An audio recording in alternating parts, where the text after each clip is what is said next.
ඉතින් මේක නම් කියන්න ඕනේ. මේකට කතාව වෙන්න ඕනේ. අපි විද්‍යාපීඨ සිසුන් විදිහට අපි හැමදාම කතා වෙන දෙයක් තමයි මේ නැදුම් කොමේ රාජ. පනාමුරේ ඇත. වන්නම් පිටින් මේ වෙලා තියෙනවා. වන්නම් පිටින් මේ වන්නම් පිටින් අලිගෙන පිළිගන්න ඇතුගෙන. හැබැයි මේ අනුරාධපුර පොළොන්නරුවේ ගමට මේ තනි ගලිය ගැන කවුද ලියුවේ? ඉතින් කියන්නේ නම් මම හිතන්නේ කටේ ඉගෙන නැති මොකද්ද ඊළඟ ගීතේ කියලා. රටේ කතා නොවන ප්‍රශ්න. එයාගේ මාතේ එළියට දාන මේ අලුත් තාලේ සංගීතඥයාගේ ගීත ගායනා කිරීමට අපි මේ වෙලාවේ අපේ දෙවන වසර සහෝදරින්ට ආරාධනා කරනවා.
මෝලට නුඹ සිල් ගන්නවා උරබින්දිය විස්තර අහනවා නුඹ තාමත් නිදේ ඉන්නවා හිගෙනවා නුඹ පරිවර්තන බෙහෙදුනවා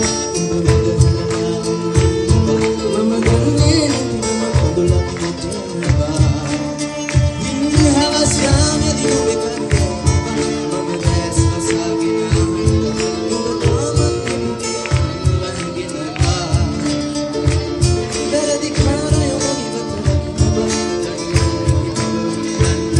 නුඹ උදුරා ගියරට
තව සද්දයක් ඕනේ.